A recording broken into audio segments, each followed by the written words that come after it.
Hello and welcome.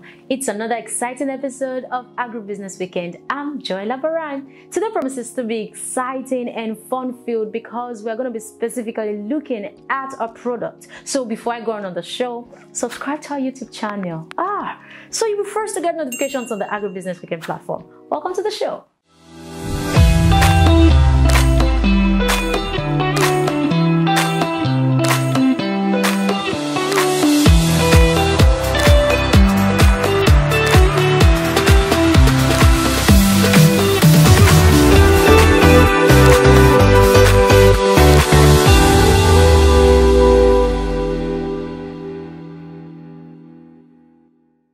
Welcome back.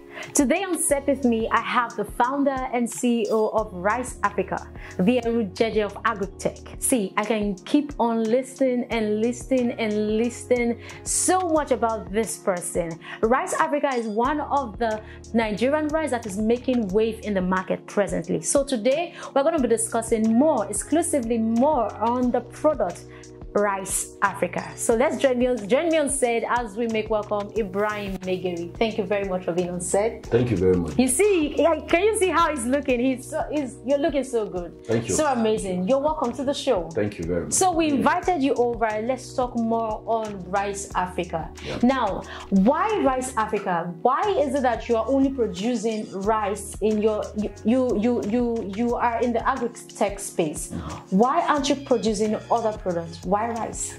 Well, thank you very much, Joy, for the Agribusiness Weekend platform for giving me this opportunity and for giving our organization this opportunity.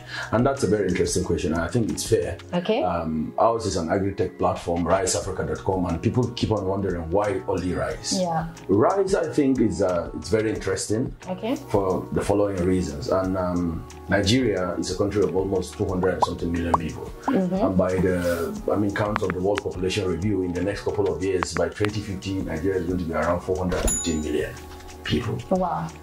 Rice is currently the third most consumed staple in Africa. I think Nigeria, rice is even competing with number 1 and number 2. Wow. That's maize and gari. Okay. The reason why rice is so important nowadays is because of how easily accessible and easily convertible rice is, if I could use that word. Okay. Because rice is almost like you can eat rice. If you take maize, for instance, if you're going to use the maize powder to, for instance, do a swallow, you need soup, you need to buy meat, you need to buy a lot of other things. So other things need to be added to it, yeah. But with rice, you can eat rice with pepper, you can eat rice with oil, you can eat rice with salt, you can eat rice as pap, you can eat rice with mixed rice with So you're water. saying it's just okay on its own? Easily accessible, and you can, you don't need to have superior culinary skills to cook rice. So rice is consumed massively in Nigeria. Nigeria consumes about 7-point-something million metric tons a year. Amazing. And our production is way less than 50% of that. So we think it's an interesting product, and we're creating a system to improve production to consumption in that value chain. Now, RiceAfrika is a brand, is a Nigerian rice brand. Yeah. And there are so many complaints when it comes to the notion of Nigerian rice, most especially in Nigeria. Yeah. Nigerian rice is not good. There are stones. I guess, I don't know, but I feel one of the problems is that of rebagging. I'm pretty sure that not all Nigerian rice are bad. I will definitely disagree with that. And I will tell you that for the past couple of years, most Nigerians have been buying local rice as foreign rice. Wow. Yeah, and that's what you call rebagging. So the problem is lack of confidence, lack of strategy, lack of patriotism. Okay. And that's one of the things that RiceAfrika is trying to do, to change the narrative that because you are locally processed, locally produced, it doesn't mean it should be trash. Okay. And that's why we're saying we are local, but we love quality. It's locally produced. We are extremely proud of being proudly Nigerian. Okay. We want to be seen as locally processed, locally produced, but we don't have to compromise the quality. So back to the issue of quality and the stones issue as you've mentioned. Yeah. I mean, rice comes in different levels. You can get a bag of 50 kg rice at 5,000, 8,000, 9,000, 20,000 and thereabout. So the cheaper it is, the lower in quality it is. Yeah. So, I mean, if you want premium parboiled, of course, like it's a fine soup, you need to pay extra to get that kind of quality. Yeah. But the issue that you mentioned, it's quite a problem in the sector, the issue of rebagging. Let me explain what rebagging means. A lot of the distributors, the traditional distribution system of selling rice is relying on some big dealers. When you produce locally, you have to rely on big dealers. What does that system does is that if your quality is high, like ours, a lot of the dealers approached us and they will tell you that they are going to rebag, meaning they are not going to sell your brand. So what they normally do is there are companies that produce the renowned foreign foreign brands that we have in the market. They produce their bags and then they pick a bag of rice like RiceAfrikas and then convert the content into a foreign bag and then they sell it exorbitantly as foreign. So past couple of years, Nigerians have been buying local rice rebagged as foreign rice, and which we believe is counterproductive. It's not fair to the farmer in the village that is busting his back to do this. So we want to, RiceAfrika is changing the game that you are buying rice Africa, a locally produced rice, but with a superior quality, with foreign quality, with premium quality, and we can do that. And we've been doing that, and that is why we're called the king of rice today. So, how do you intend to help that situation? How do you intend to manage that situation? Interestingly, we are firstly a tech company. That's why it's RiceAfrika.com. We're a technology company that is using technology to positively disrupt the rice value chain. We realize this issue of rebagging and reselling, not just rebagging. Another thing that I forgot to mention is when your brand is good in the market, when customers start looking out for your brand, those merchants will now start putting trash into your bag of rice. So they will remove your content, the content of your quality content, and put it in a foreign bag and sell it as foreign. And then they will buy a low quality rice. Like I told you, they can get it cheaper and put it in your bag because now consumers are looking out for your brand. So they will buy that cheap rice that has stones and put it in your bag. That's why sometimes if a brand is good, after some days, then customers start complaining, this rice used to be good now they've spoiled. This is the Nigerian issue. It's not always like that. Sometimes the company doesn't even know that something like that is going on. So in order to protect ourselves from such things, we're using technology to do a lot of improvement in that. In the first place, we've standardized our production system. Our platform, RiceAfrika.com, aggregates rice farmers all over the country.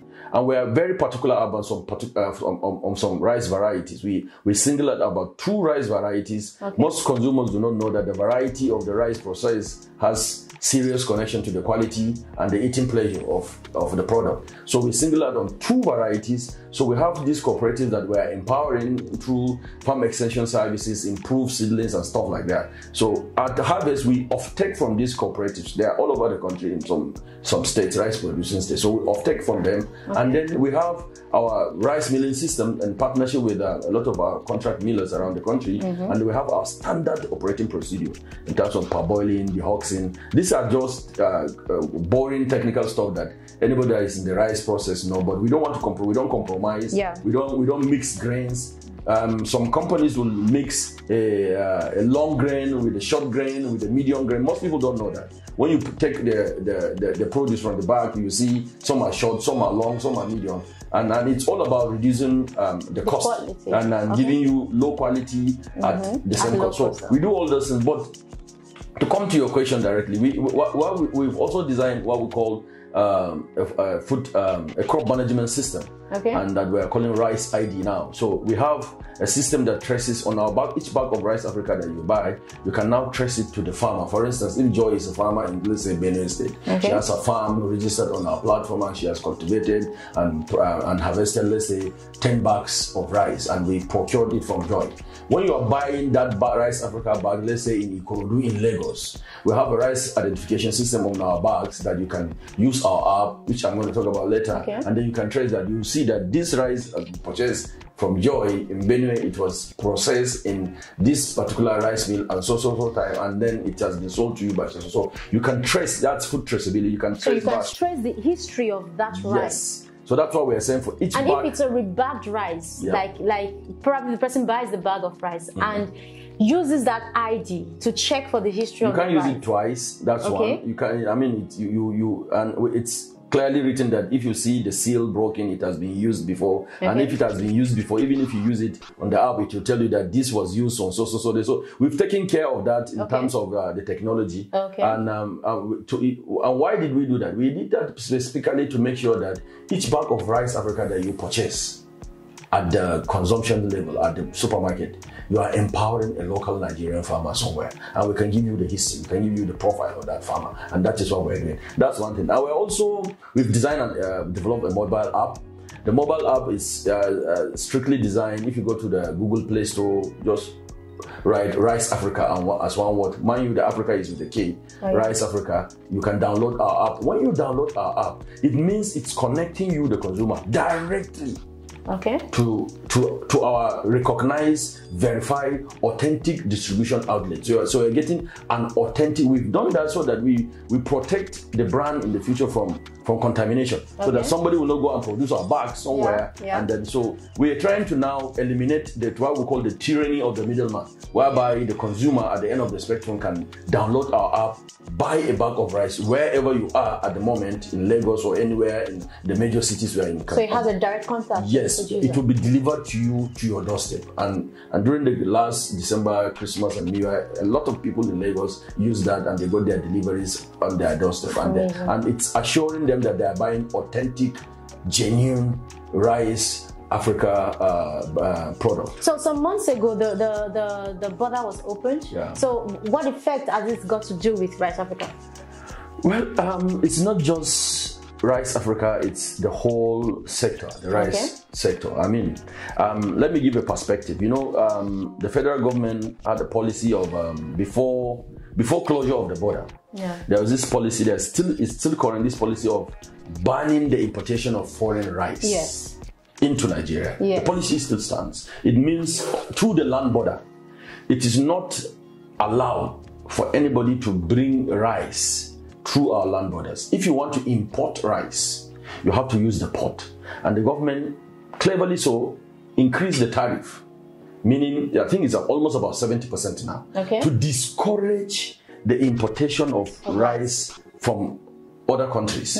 Because that importation is killing our local industry. Exactly. Like people used to say, for each bag of rice you buy from a foreign brand, you are taking a job out. So the government did that. It's a beautiful policy to encourage investment in the local rice production. So that's why you see the proliferation of all these rice milling companies are coming up, like the Immortal Rice Mill that Lagos said is coming up. You know, for me, I feel that all it takes for Nigeria to personally produce our rice, we have it. We have the land, we have the manpower, we have all it takes. But why the reopening? So I'm going to get there. I just want to give the perspective, the background now. So the government did that to discourage importation by increasing the tariff if you are importing through the ports. If you are coming through the borders, it's illegal. That's before the closure of the border. The closure of the border was sometimes last year. So now, and you should also know that there's this Africa Free Trade Agreement, right? That took off on the 1st of January. So all this is connected to the issue of the border reopening. By the time of the NSAS riot, there were a lot of activities around the borders which has to do with, security. We had a lot of security challenges in the country. Everybody can remember that. So we started experiencing an inflow of smuggled rice because the border was closed. Initially, it's illegal to even import rice. So even if you're bringing it now illegally, the border was closed for some months. So there was so much pressure on the government, and there was so much improvement in the local content. But because our production was not up to the capacity to meet the demand, of course, basic economics will tell you that the more the demand, the price started, and some middlemen started taking advantage of that, and then the whole system became very, very exploitative. So the government had to now yield to the pressure of first there was this coming Africa Free Trade Agreement which mandates Nigeria, because we've signed, mandates Nigeria to open up its border for economic activities between African countries. Okay. Then the pressure on the economy locally, and of course some other reasons unknown to me, the government reopened the border. So what is the impact?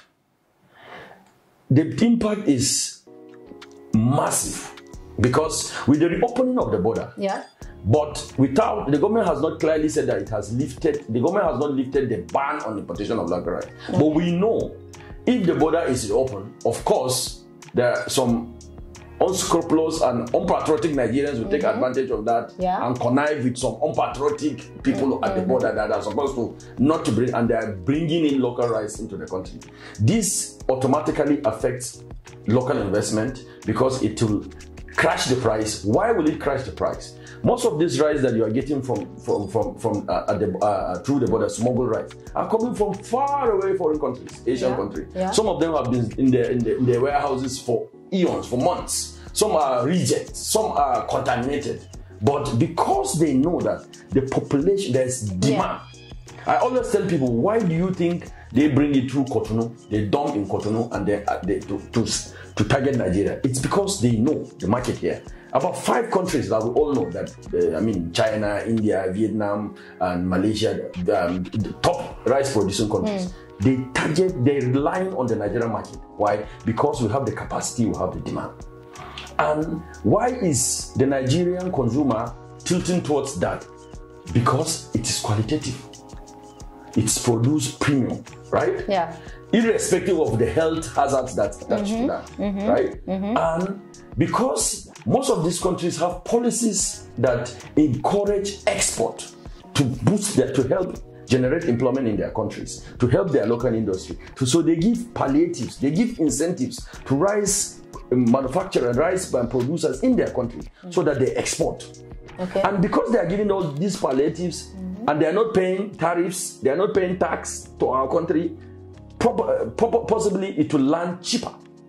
Okay. And internally here, the guy that is saddled with double digits interest rates, loans from the bank to go and borrow, he will saddle with insecurity to go to his farm. He has issues of infrastructural problem if he's processing light issues and everything, insecurity issues, light issues, human resource issues, logistics issues, and all these things. He cannot compete with that cheap smuggled rice that has not been, our country is losing taxes. They are not coming through the ports. They are not paying taxes. They are being smuggled. They may probably be not even hygienic, not even healthy. So it affects us in the way of bringing down the price, because they are crashing down the price. It's like it's like when you buy a stolen phone. If somebody has a stolen phone and he takes it to the market, you have a genuine phone you want to sell. Your price is not definitely going to be the same. Exactly. His is going to be cheaper. Why? Yeah. He wants to just get it off. Because he did not invest a penny. Yeah. So that's the same situation. So that is the impact. It affects local production. It discourages investment in the sector, and it's taking out a lot of jobs out of the country. Reopening the border is not the issue, John. Okay. The government, definitely the border is open. I mean, Nigeria is Africa, and it's in Africa. We have to reopen our border by first because we signed. So opening the border is not the issue. It is the smuggling of rice, the unhindered, that like free palo, that these people know that they can bring their rice, because it is counterproductive to the government, the investment of the government in the past couple of years. The current administration has invested tremendously. I can tell you without any iota of that, no government in the past has done what this regime has done for the rice sector. Okay. But this simple act of smuggling, of bringing in of smuggled rice will be like a blow to all the investment that the government has done through the Anchor Borrower Scheme, through the paddy aggregating scheme, and all these things that they have done wonderfully. So we hope and pray that the government takes measures, even though the border is open. Let's take measures to make sure that we do not infiltrate, we do not kill the investment of the past couple of years through these smuggled rice.